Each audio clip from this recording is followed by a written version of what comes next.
On the eve of the celebration of the 25th anniversary of the return of Hong Kong to the nation, it is well recognized that this special administrative region has gone through a unique and successful path of development under the principle of one country, two systems. Yet, we should not forget some of the misconceptions and myths that were once held and resulted in the chaotic times in the past few years. One country, two systems is an unprecedented and innovative systemic design by the Communist Party of China under the leadership of Mr. Deng Xiaoping in the 1980s. It embodies the Chinese wisdom of resolving international disputes through the integration of both sovereign principles and systemic flexibility. By allowing Hong Kong, a special administrative region, to retain the practice of capitalism, Chinese mainland has benefited tremendously in its reforming and opening up process in the past decades. Hong Kong, of course, has largely achieved prosperity and stability throughout these years. Many commentators have discussed how the national security law and the improved electoral systems facilitate the relaunch of Hong Kong in the coming second half of the 50-year period. Here, I would like to trace back some of the root causes of Hong Kong's confusion about its positioning and relationship with the Chinese mainland in the past, by highlighting three major myths, which were rather popular among some Hong Kong people and Westerners. The first myth was the admiration of Western democracy model as a panacea to Hong Kong's problems. Perhaps there was no other place in the world which has been under such intense debate about its electoral system for as long as 4 decades, like Hong Kong.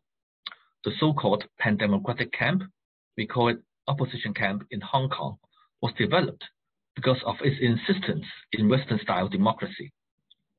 Instead of focusing on the root causes and providing solutions to Hong Kong's deep-seated problems, opposition politicians attribute most, if not all, of Hong Kong's problems to the absence of universal suffrage of chief executive. Yet, an irrational person should realize that even in Western democratic countries, acute problems of income inequality, racial discrimination, religious conflicts, and other identity conflicts have been deteriorating in recent years. Elections, in many cases, aggravate instead of minimize social divisions. As a constitutional law scholar, I can confirm that the Hong Kong Basic Law is a rare constitutional document in the world, which specifies the goal of change of electoral system in future toward universal suffrage. This demonstrates the fact that the central government has been a staunch supporter of Hong Kong's democratic development. Unfortunately, the universal suffrage package of the chief executive proposed by the Hong Kong SAR government, while conforming to the basic law requirements, was vetoed in 2015. The so-called pan-democratic camp has become totally undemocratic. The new electoral system in Hong Kong bids farewell to the myth of superiority of Western-style democracy. It emphasizes both the bottom line of national security and the development of democracy. It recognizes both the importance of mass democracy via direct election and level of representativeness via election committee as an electorate. The emphasis on national interests in local electoral system in Hong Kong would provide a firm basis for further development of the system toward the ultimate goal of universal suffrage as enshrined in the Basic Law. The second myth refers to the emphasis of the superiority of two systems with respect to one country. Hong Kong's institutional strength has resulted in the superior mentality of some residents here toward the mainland. The sincere guarantee of the central government to the retaining of Hong Kong's original capital system and way of life for 50 years was misinterpreted by some people as Hong Kong being the role model of the mainland, and that one day the mainland will follow Hong Kong's path of development. Obviously, this is totally untrue. Hong Kong's one country, two systems principle does not come from its own, but from the policy of the central government and its legality solely from the National People's Congress, a Chinese sovereign institution.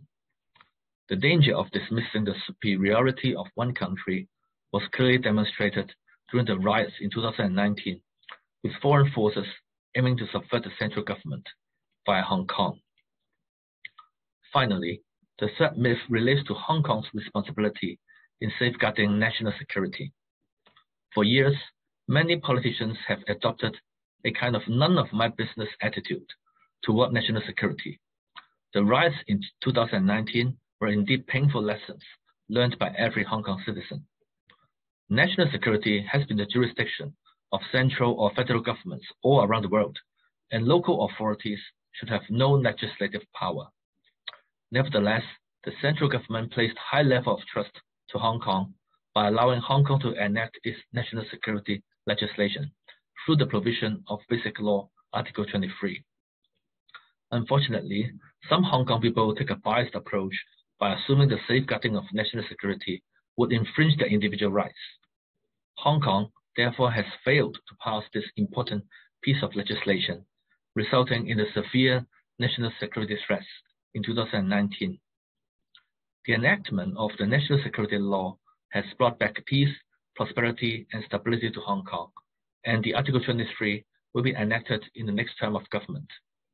I'm glad that Hong Kong people have finally recognized the importance of safeguarding national security, which protects rather than undermines each of our individual rights.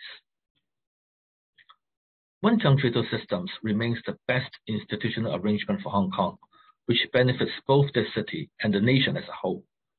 Yet, we should be mindful that Hong Kong's unique system should not be taken for granted. The essence of one country, two systems lies in the fact that Hong Kong's system should be different, yet at the same time beneficial to the nation.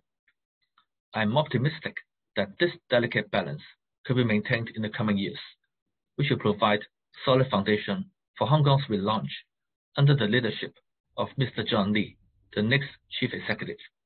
Thank you.